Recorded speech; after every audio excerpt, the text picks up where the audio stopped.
Tonight, we are not following a great general, or a poet, or a fleet crossing dark water towards some famous war. We are going somewhere quieter. We are going to spend time in a small Greek town, and not on an unusual day. Not during a festival. Not during a procession. Not on the day important news arrives. Just an ordinary day. A day of warm stone, narrow streets, clay jars, woven cloth, bread, olive oil, and the slow movement of light from morning into evening. So settle in. Let your breathing become slower. And imagine a small town in the Greek world many centuries ago, perhaps not far from the sea, perhaps on a rise above it, where houses stand close together, where footsteps wear the same paths again and again, and where daily life is made not of grand moments, but of repeated tasks carried out in the right order.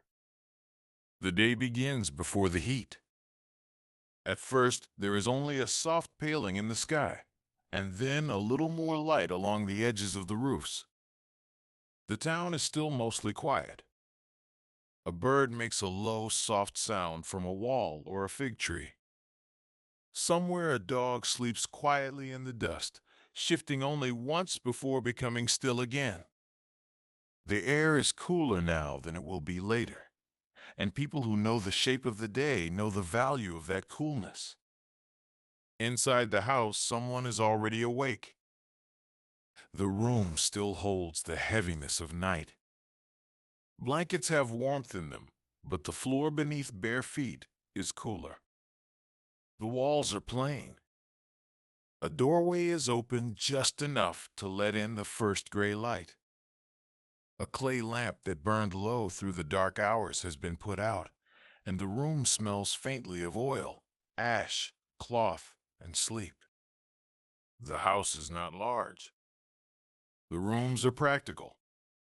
If there is a courtyard, it matters as much as any room inside. The household is arranged around use.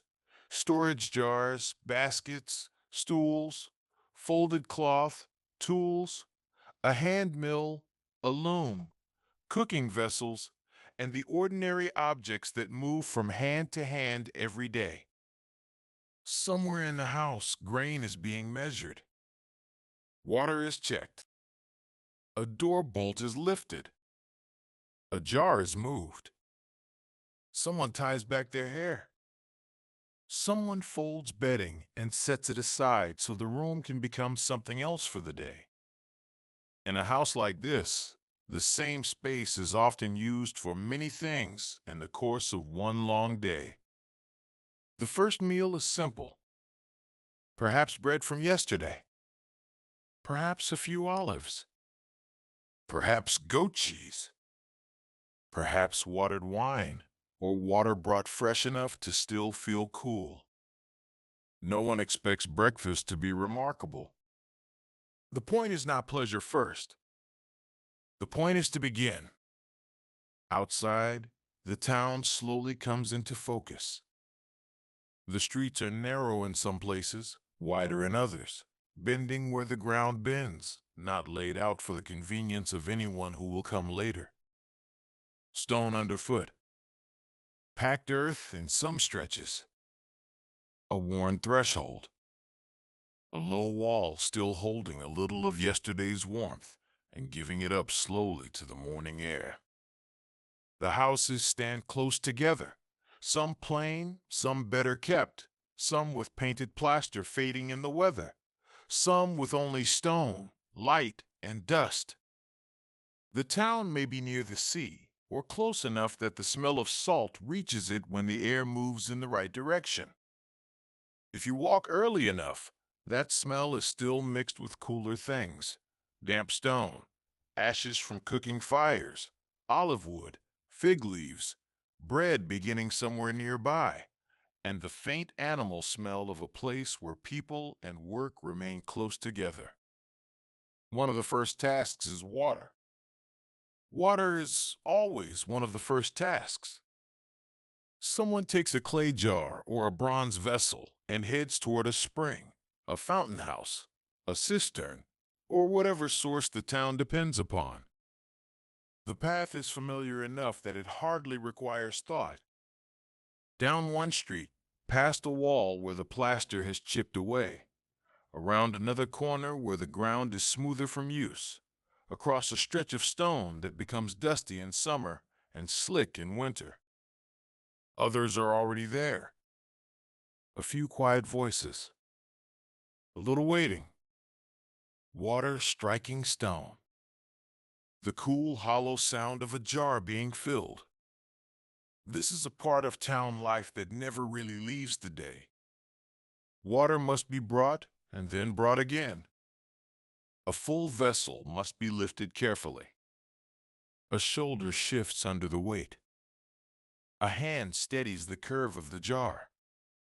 The walk back is slower than the walk there. By now, more doors are open. A child stands in a doorway, still properly waking. An older person has already taken a stool outside to feel the early air before the stronger heat arrives. Someone is sweeping dust away from a threshold, though the street will gather more of it before long. Someone else shakes out a cloth. From deeper inside a house comes the low, repetitive turning of a hand mill. That sound belongs to the morning as much as light does. Stone turns against stone. Slowly, steadily. Grain becomes meal through effort, not by being wished into flour. Arms move. Hands keep their place. A little flour dust gathers. The body notices the work long before the day is finished, noticing the body. Elsewhere, someone is spinning wool. A basket of fibers rests at one side. The spindle turns. Thread draws out little by little. The movement is familiar enough to continue while listening, while watching, while speaking only a little. In a small Greek town, cloth is not a background detail. It is labor, time, necessity, and care. Thread must be made before cloth can be woven. Cloth must exist before clothing can be mended, blankets repaired, children dressed, and household needs met. At a loom, another part of this same quiet labor is already underway. The loom stands against a wall or under shelter, weighted threads hanging in patient vertical lines. Hands pass the weft through. The pattern grows slowly. Nothing about it is hurried. Nothing about it is careless either. A household that keeps good cloth does so because many small motions have been repeated faithfully. As the sun rises higher, the town becomes more fully itself. Voices increase. Sandals on stone. A donkey led through a lane. A potter carrying work to be fired or sold. A boy moving on an errand through the narrow streets. Someone calling softly from one doorway to another. Someone asking whether bread is ready. Someone else asking whether oil has been brought in yet. The small market area, if the town has one, begins to gather people. Not a grand market of noise and spectacle. Just a modest place where goods change hands, where news is traded along with figs or fish, where one person knows who has oil to sell and another knows whose olives were better last season, and someone else is already discussing what the weather may do in the coming days. There may be onions, garlic, lentils, bundles of herbs, olive oil in jars, cheese wrapped in cloth, fresh bread if one is early enough, dried fish if the sea is near, pottery set out in rows. A few smaller goods that are not strictly necessary, though even these tend to become practical once they are taken home and used long enough. The smell of the market is not one smell, but many held together by warmth. Olives, dust, fresh bread, cheese, oil, fish, sun on wood, warm clay, figs if they're in season, and the human smell of a place where people stand close enough to speak without raising their voices. But even here, life is not fast. A purchase is considered. A jar is turned in the hand. A loaf is weighed first by feel. A question is asked. A second question follows. Nothing moves in haste, though much still needs to be done before the middle of the day. The town itself seems shaped by this rhythm. Morning outward, midday inward, evening outward again, a little. If you walk farther, beyond the market and into another lane, you may come to a workshop. Perhaps a potter's yard. There are bowls drying in rows, cups stacked near a wall, larger jars waiting with handles fixed and smoothed. Clay is everywhere, under fingernails, on the wheel, on the floor, in the air, as a faint dry scent. A vessel begins as a rounded weight and rises gradually under steady hands. A bowl widens. A lip is formed.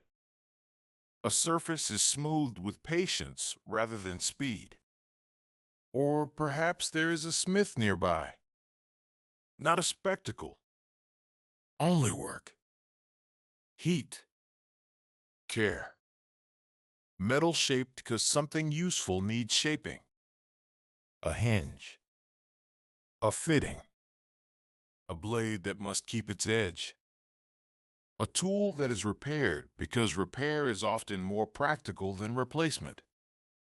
Or perhaps the town's work is more tied to olive oil, wine, fishing, or trade. A small harbor may lie below, with boats pulled up near the shore, nets hanging to dry, rope coiled neatly, and men who spend much of the morning checking what must be checked before anything else begins. The sea, when it is near, is part of daily thought, even when one is not looking at it. How calm it is! Whether the wind will change, whether fish have been worth the effort, whether a small boat has come in from somewhere else, whether word has arrived with it. Not always great political word.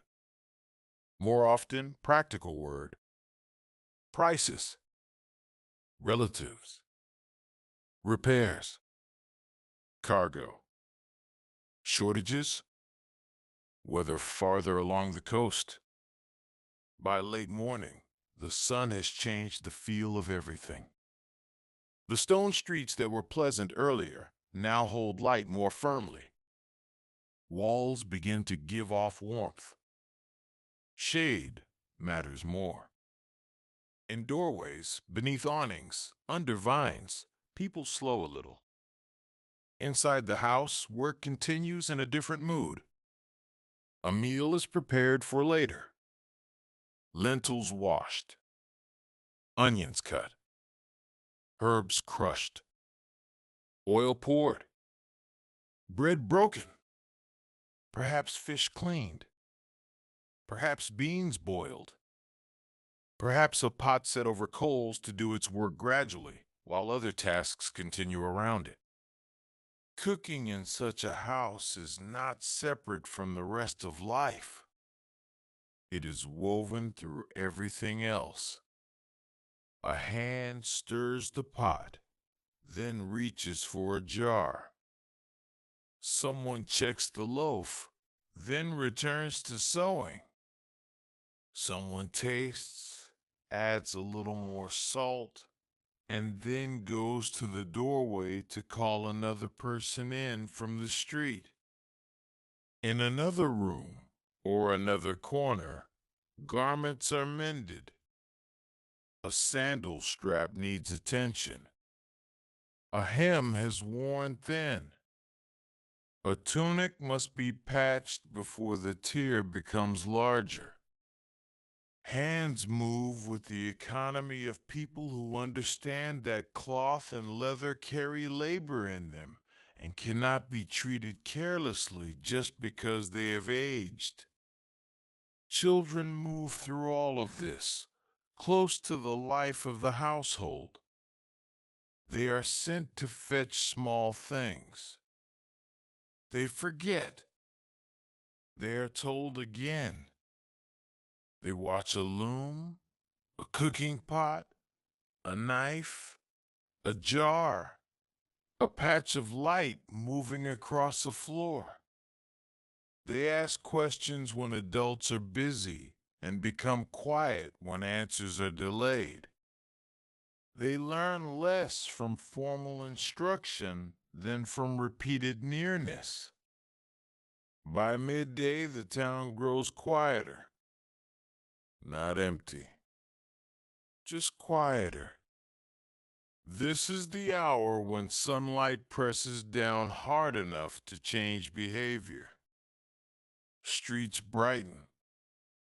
Stone reflects heat. The air seems to stand still in the open places. Doors are drawn partly closed against the glare. Shutters narrow the light.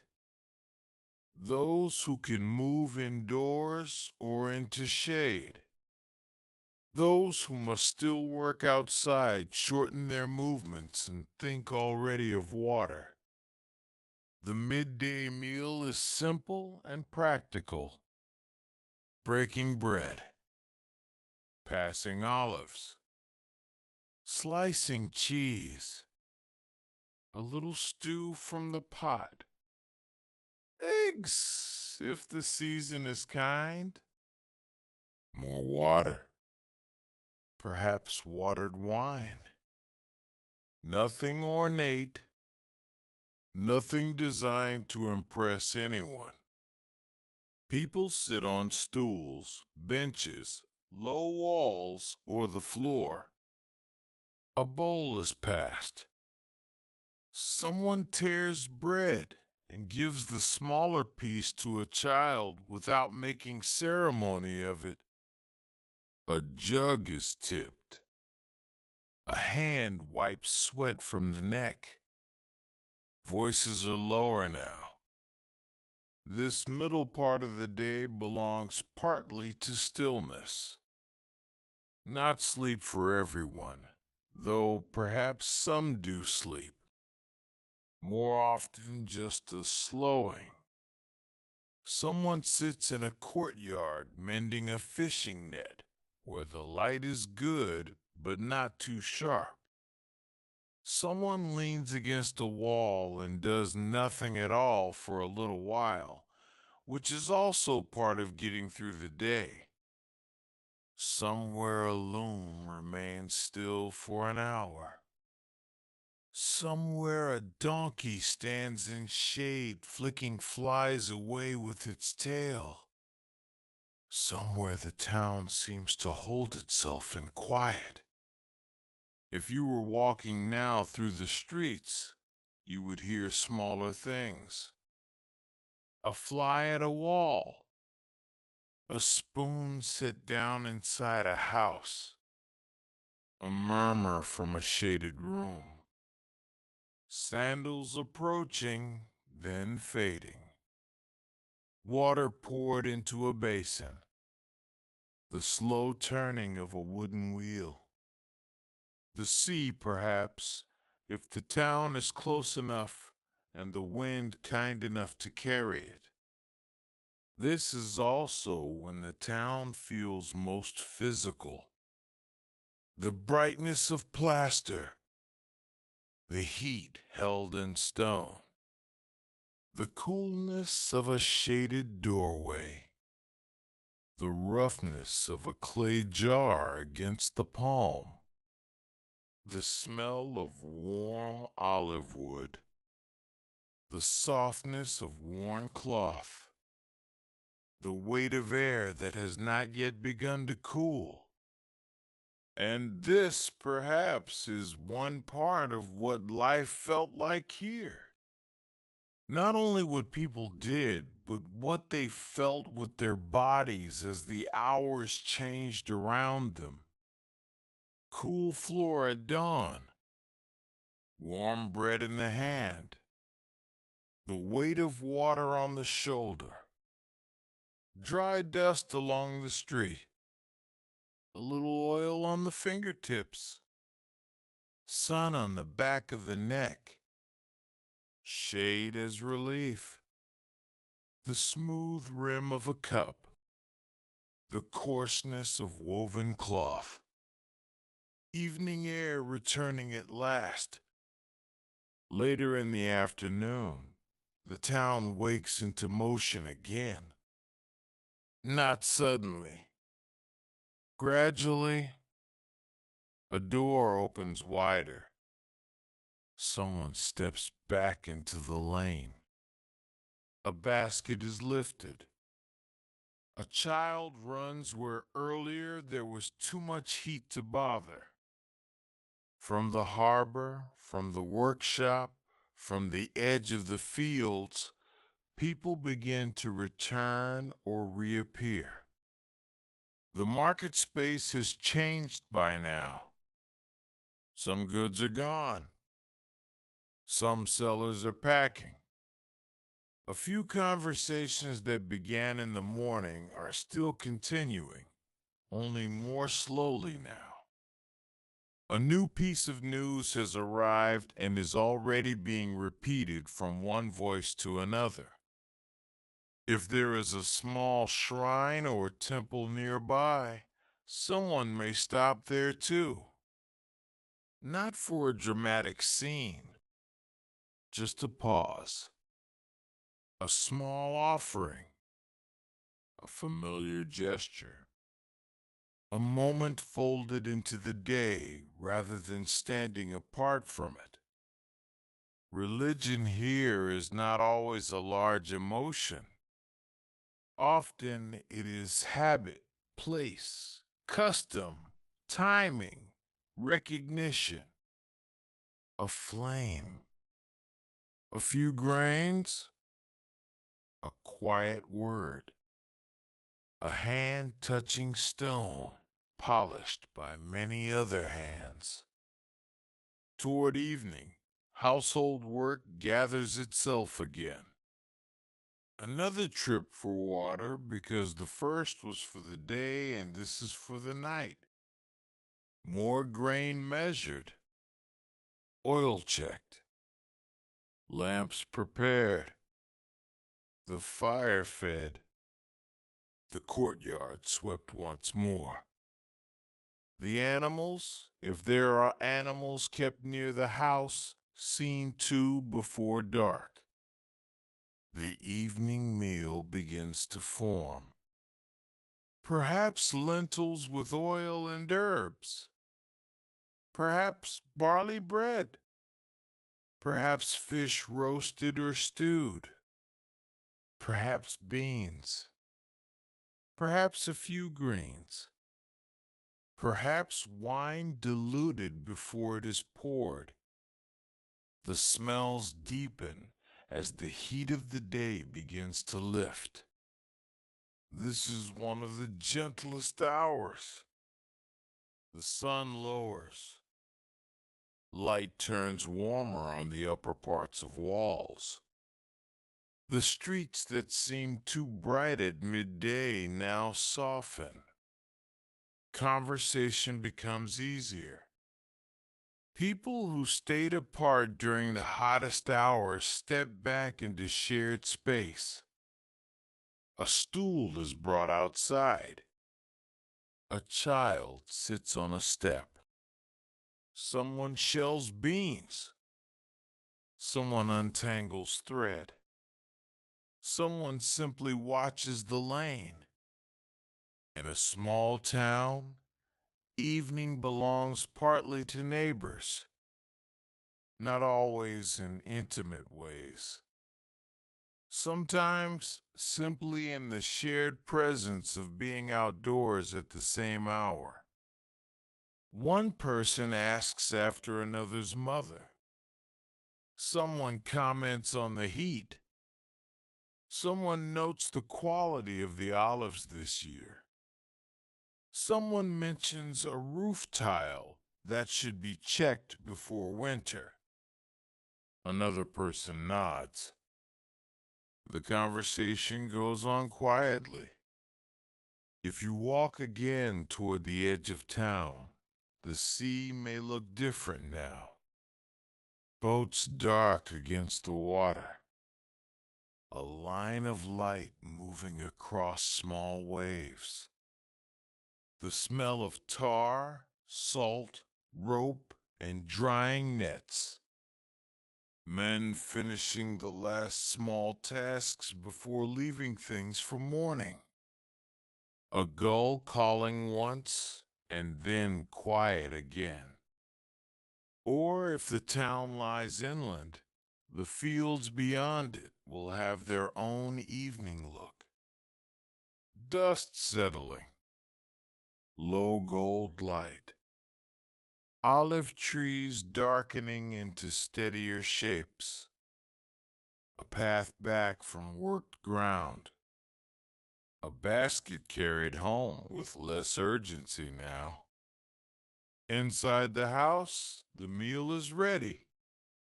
People gather. Bowls, bread, oil catching lamplight, steam rising. The first true ease of sitting down after a day of repeated motion. Dinner is not silent, but quieter than the talk of midday.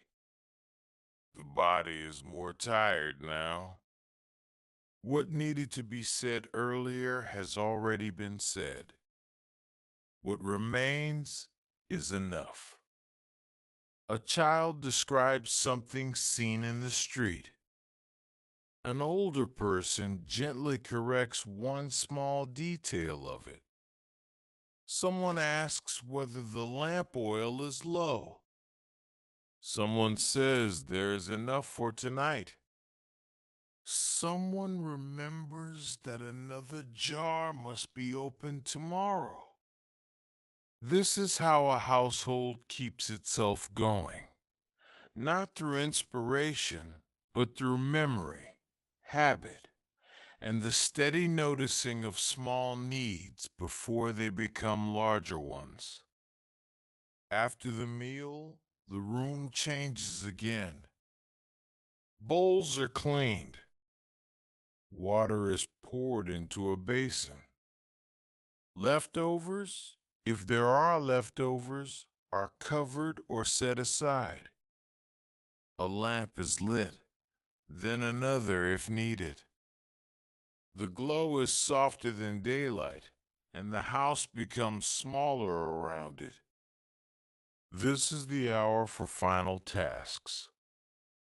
A garment folded, a strap checked, wool put away, a door fastened, a child washed as much as is practical, a stool moved back against the wall, a loom left waiting for morning, a spindle set down at last. Outside, the town quiets street by street. Not all at once. One house still talking, another already dark. A final step in the lane. A dog turning once in a doorway before settling. A last cup lifted. A distant voice from near the harbor. Then less. Then less again. The air is better now. Cooler. Stone that held heat all day begins to release it slowly into the dark. If the sea is near, Its presence seems larger at night. If the hills are near, they become shapes rather than places. Inside, bedding is laid out, blankets unfolded, a bench cleared, a child drowsy before they mean to be, an older person sitting a moment longer in the lamplight before lying down, the lamp flame lowered, the room settling into shadow around it. And now the town is mostly quiet. No speeches, no history being announced, no great event. Just the end of an ordinary day in a small Greek town.